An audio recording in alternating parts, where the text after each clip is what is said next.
सोचिए जमीन में 4 किलोमीटर गहरी खाई जहां से कोई भी जिंदा वापस नहीं आता, जहां छिपी है मौत और कई राज और एक खतरनाक स्नाइपर लड़की और लड़के की लव स्टोरी, जिनके बीच है जानलेवा हालातों में पनपता प्यार। आखिर में सवाल सिर्फ इतना होगा, अगर आप ड्रेसी या लिवाई की जगह होते तो प्यार बचाते या अपनी जान? तो वीडियो को अंत तक जरूर देखिएगा, क्योंकि ये सिर्फ मूवी एक्सप्लेनेशन नहीं, एक सफर है खाई के अंदर से इंसान के दिल तक। कहानी की शुरुआत होती है एक खौफनाक अंधेरी गुफा से, जहां ड्रेसी नाम की लड़की चुपचाप बैठी है, हाथ में स्नाइपर, आंखें मौत की तरह ठंडी। कुछ किलोमीटर दूर एयरपोर्ट पर प्लेन लैंड करता है। प्रेसिडेंट बाहर आते हैं और अगले ही सेकंड धाएं, एक सटीक गोली, एक साफ किल। भीड़ को कुछ समझ भी नहीं आता कि गोली कहां से चली। प्रेसिडेंट जमीन पर गिर चुके हैं और ड्रेसी अपना काम पूरा कर चुकी है। वो आराम से अपना स्नाइपर समेटती है और बुलेट कवर को याद के तौर पर जेब में रखती है। और फिर सीन शिफ्ट होता है ग्रेवयार्ड पर। शांत माहौल, ठंडी हवा। ड्रेसी जैसे ही अपनी माँ की कब्र के पास बैठती है, वो चौंक जाती है। वहाँ उसके पिता पहले से बैठे होती हैं। ड्रेसी धीरे धीरे उनके पास जाती है, कुछ कहने की कोशिश करती है, लेकिन उससे पहले ही उसके पिता चुप्पी तोड़ देते हैं। गंभीर आवाज में वो कहते हैं, मुझे सब पता है कि तुम मासूम सी दिखने वाली मेरी बेटी अब दुनिया की सबसे खतरनाक स्नाइपर में से एक बन चुकी हो। यहीं से दोस्तों हमें समझ आता है कि ड्रेसी कोई आम लड़की नहीं, बल्कि एक ऐसे खूंखार खेल की खिलाड़ी है जो अब शुरू हो चुका है। ड्रेसी अपने पिता से कहती है कि मुझे लोगों को मारना अच्छा नहीं लगता, लेकिन क्या करूं, मेरा अब ये पेशा बन चुका है। फिर अपनी जेब से वो उसी गोली की बुलेट कवर निकाल कर अपने पिता के हाथ में रख देती है।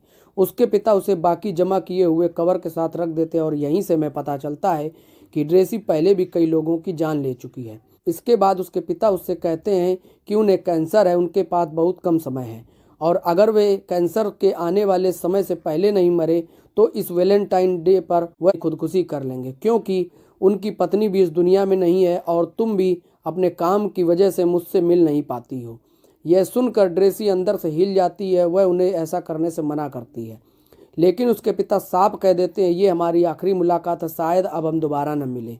अब सीन शिफ्ट होता है दूसरी तरफ। हम मिलते हैं लिवाई नाम के एक आदमी से, जिसकी जिंदगी पूरी तरह सपनों ने जहन्नुम बना रखी है। नींद न आने पर वो अक्सर समंदर किनारे बैठकर पोयम लिखता है। आज भी वो वहीं बैठा हुआ है। तभी उसके फ़ोन पर एक मैसेज आता है, जिसमें उसे एक खास एड्रेस पर बुलाया जाता है। बिना देर किए अपनी गाड़ी लेकर निकल पड़ता है और दिए गए एड्रेस पर पहुंच जाता है। जैसे ही वो घर के अंदर एंट्री करता है, वहां उसकी मुलाकात एक औरत से होती है, जिसका नाम है बर्थो।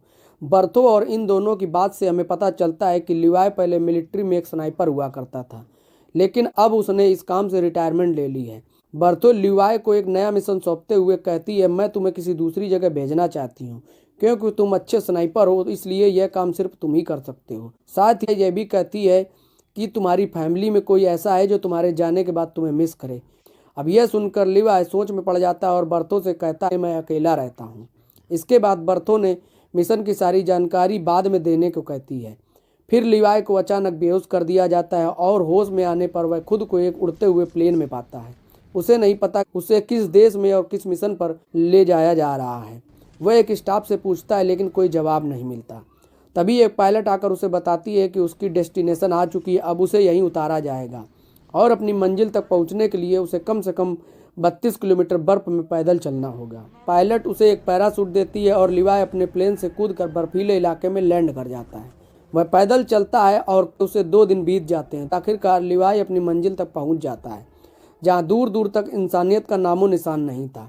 वहां उसकी मुलाकात जीडी नाम के आदमी से होती है, जो उसे एक वॉच टावर दिखाता है और बताता है कि अगले 1 साल तक उसे यहीं काम करना होगा, क्योंकि अब उसकी 1 साल की ड्यूटी खत्म हो गई है। लिवाई को समझ नहीं आता कि यहाँ काम क्या है, तो जीडी उसे बताता है कि यहाँ एक बहुत गहरी खाई है और लिवाई का काम है वो इसकी पहरेदारी करेगा, बस और कुछ नहीं। फिर जीडी उसे रूल्स बताता है। वो महीने में सिर्फ एक बार अपने बेस से संपर्क कर सकता है। उसका टावर वेस्ट टावर है, सामने एक और ईस्ट टावर है, लेकिन वहाँ के लोगों से उसे किसी भी तरह की बात नहीं करनी है।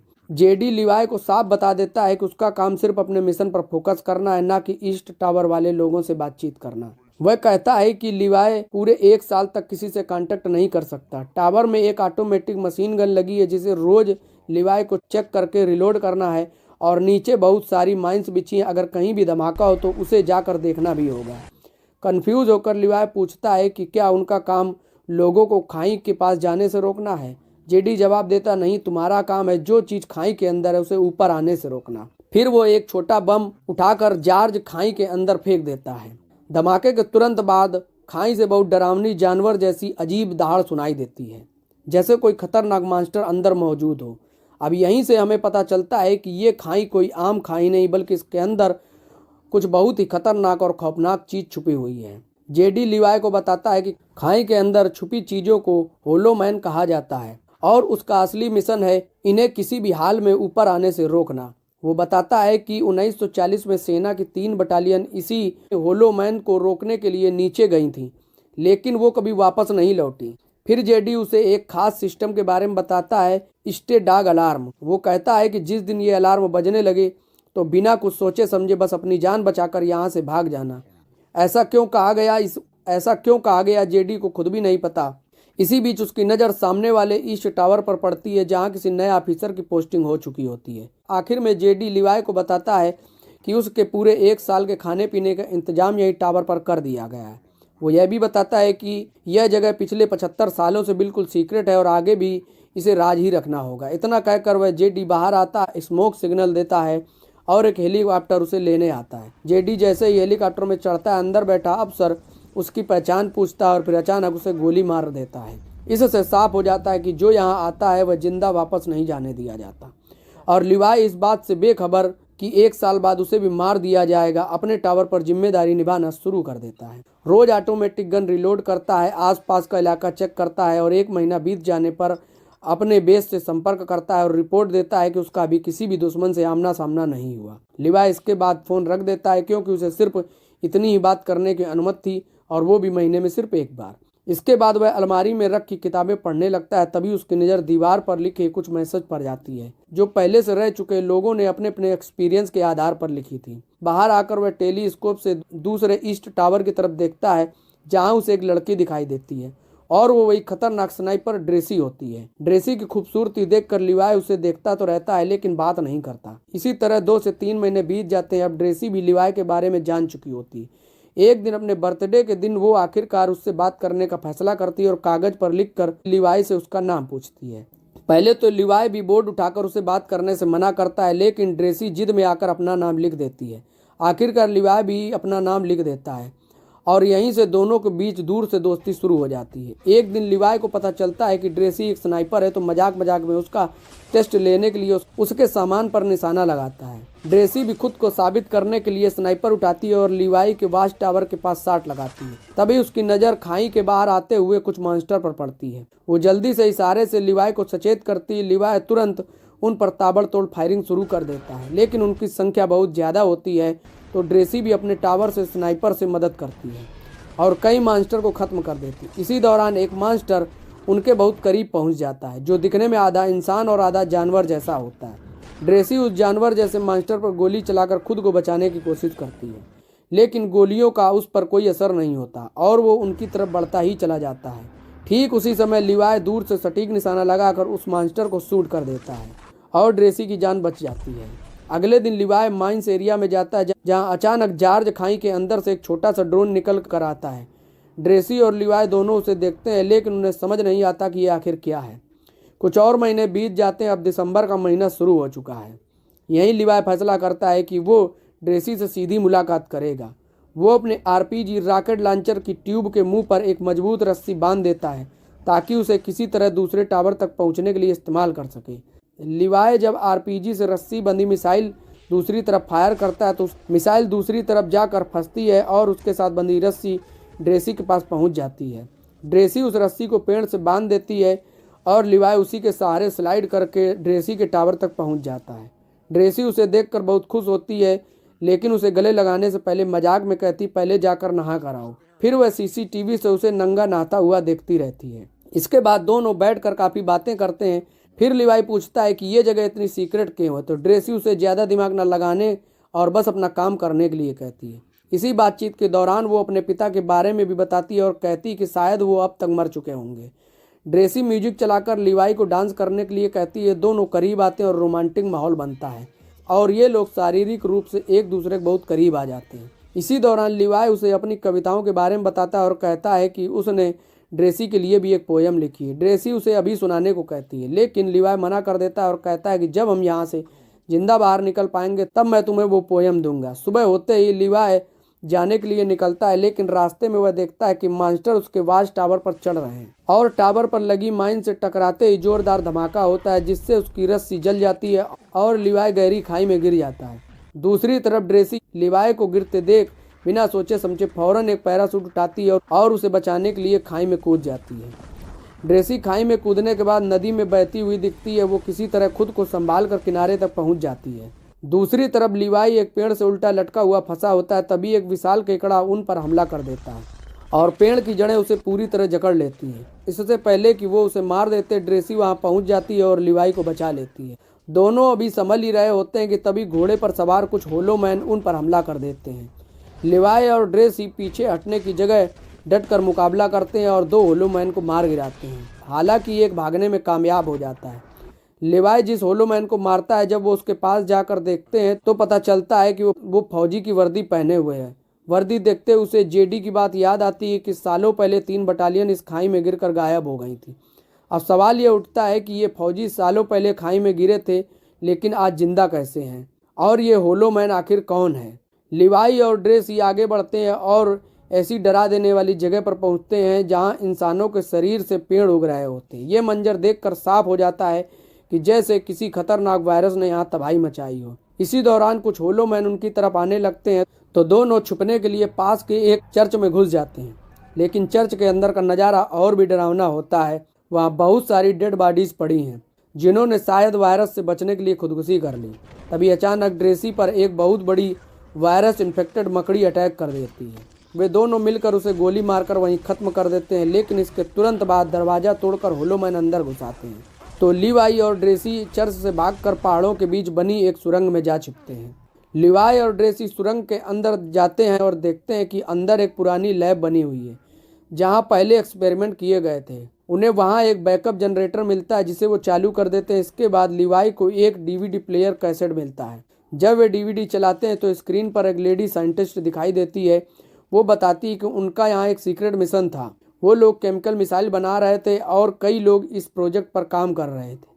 लेकिन एक दिन यहाँ भूकंप आया और जिसकी वजह से मिसाइल लीक होने लगी और लीक केमिकल पूरे इलाके में फैल गया। इससे बहुत से लोग इन्फेक्टेड हो गए और वह महिला खुद भी केमिकल से प्रभावित हो गई। वो आगे बताती है कि उन्होंने ये बात मिलिट्री को भी रिपोर्ट दी और उन्होंने कहा कि ऊपर से बमबारी करके इस जगह को पूरी तरह नष्ट कर दिया जाए ताकि ये केमिकल बाहर की दुनिया में न फैल जाए। लेकिन मिलिट्री ने उनकी बात को नज़रअंदाज कर दिया और यहीं से सारी तबाही शुरू हुई।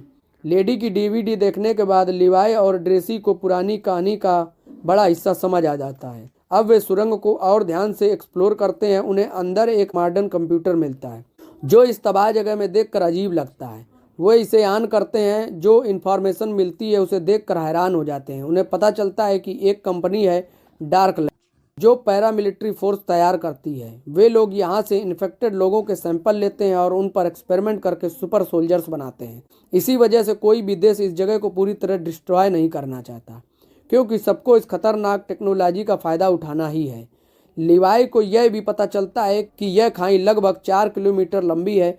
अब जैसे ही दोनों सुरंग के बाहर निकलते हैं, अचानक एक होलो मैन उन पर हमला कर देता है और वह ड्रेसी को रस्सी से बांधता है और उसे घसीटते हुए अपने साथ ले जाता है, जबकि लिवाई उसे छूटता हुआ देखता रह जाता है। यहीं से कहानी एक नए खतरनाक और रेस्क्यू मिशन की तरफ मुड़ती है। ड्रेसी रस्सी में बंधी हुई घसीटती जा रही होती है। वो रस्सी काटने की कोशिश करती है लेकिन सफल नहीं हो पाती। उधर लिवाई उसे ढूंढते ढूंढते एक ऐसी जगह पहुंचता है जहां एक बहुत बड़ी मिसाइल लगी होती है।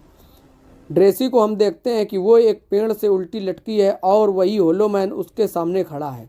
ड्रेसी उसे खोलने को कहती है लेकिन उसकी बात अनसुनी कर देता है। तब वो खुद ही किसी तरह अपने हाथ खोलती है और उस पर अटैक कर देती है। दोनों के बीच काफ़ी देर तक जोरदार फाइट होती है। इसी दौरान वहाँ लिवाई पहुँच जाता है और सही टाइम पर आकर होलो मैन को शूट कर देता है।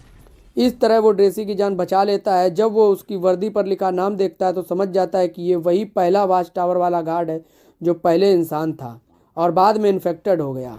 और अब ये दोनों वहाँ से निकलने का प्लान बनाते हैं। उन्हें पास ही एक कार मिलती है, उसमें नई बैटरी लगाते हैं और जैसे ही कार रस्सी से बांधकर ऊपर की तरफ जाती है, अचानक बहुत सारे होलो मैन वहाँ आ धमकते हैं और लिवाई और ड्रेसी पर हमला कर देते हैं। दोनों अपनी स्नाइपर से जमकर फायरिंग करते हैं और कई होलो मैन को मार गिराते हैं, लेकिन कुछ देर बाद उनकी गोलियां खत्म हो जाती हैं तो दोनों प्लान बदलते हैं। वो होलो मैन पर आग लगा देते हैं और फिर पहाड़ी के ऊपर पहुंचकर कार को नीचे धक्का दे देते हैं, जिससे और दुश्मन उनकी ओर आने से रुक जाते हैं। काफ़ी संघर्ष के बाद ये दोनों किसी तरह ईस्टर्न टावर तक पहुंचते हैं, लेकिन दोनों के मन में डर रहता है, कहीं हम खुद ही इन्फेक्टेड तो नहीं हो गए। अगली सुबह लिवाई रस्सी के सहारे अपनी वाच टावर पर चढ़ जाता है और वहां से बर्थो को कांटेक्ट करता है। बर्थो उससे पूछती, क्या तुम लोग द जॉर्ज के अंदर गए थे? लिवाई झूठ बोलकर मना कर देता है। ये सुनकर बर्थो शक में पड़ जाती है और कहती है कि शायद दूसरे टावर का कोई अफसर द जॉर्ज के अंदर गया होगा, क्योंकि किसी ने हमारे कंप्यूटर को स्टार्ट किया है। इसलिए वह आदेश देती है कि अब उन्हें मारना पड़ेगा। असल में बर्थो ने पहले ही सीसीटीवी फुटेज में देख लिया था कि दोनों द जॉर्ज के अंदर गए थे, लेकिन वो लिवाई के सामने जाहिर नहीं करती। इसके बजाय वह खुद अगले दिन हेलीकॉप्टर से वहां पहुंच जाती है। लिवाई और ड्रेसी हेलीकॉप्टर को देख लेते हैं और समझ जाते हैं कि बर्थो हमें बचाने नहीं मारने आई है, इसलिए वे फौरन जंगल की तरफ भाग जाते हैं। लिवाई को पता है कि 4 किलोमीटर आगे जाकर यह खाई आपस में जुड़ती है और वहां से निकलकर वह फिर आपस में मिल सकते हैं। वो वॉच टावर के सिस्टम पर अटैक करता है, जिससे अलार्म बजने लगता है और स्ट्रे डॉग मोड एक्टिव हो जाता है। इसका मतलब अगले 2 मिनट में यह पूरा एरिया खुद ब खुद डिस्ट्रॉय हो जाएगा। बर्थो को भी ये प्रोटोकॉल पता है, इसलिए वो हेलीकॉप्टर लेकर भागने लगती। इधर लिवाई और ड्रेसी भी समय से निकलने की कोशिश करते हैं। जैसे ही 2 मिनट पूरे होते हैं, द जॉर्ज के अंदर रखी मिसाइल ब्लास्ट हो जाती है और उस इलाके के सारे होलोमैन और इन्फेक्टेड सोल्जर खत्म हो जाते हैं। यानी वो शापित खाई जो सालों से मौत उगल रही थी, आखिरकार एक भयानक विस्फोट के साथ खामोश हो जाती है। ब्लास्ट होते ही बर्थो का हेलीकॉप्टर भी धमाके की चपेट में आ जाता है और वह वहीं मारी जाती है। इधर लिवाई पानी में गिर जाता है, जबकि ड्रेसी किसी तरह जिंदा बच जाती है और बाहर आकर उसका इंतजार करती रहती है। काफी दिन तक वो लिवाई के लौटने का इंतजार करती है, लेकिन जब वह नहीं आता तो उसकी लिखी हुई पोयम पढ़ती है। उसे अपने दिल में संभाल कर अपनी नई जिंदगी शुरू कर देती है। वो एक रेस्टोरेंट में काम करने लगती है और धीरे धीरे नॉर्मल लाइफ जीने की कोशिश करती है। फिर एक दिन अचानक उसी रेस्टोरेंट में लिवाई वापस आ जाता है। ड्रेसी उसे देखकर हैरान होती है और बेहद खुश भी होती है।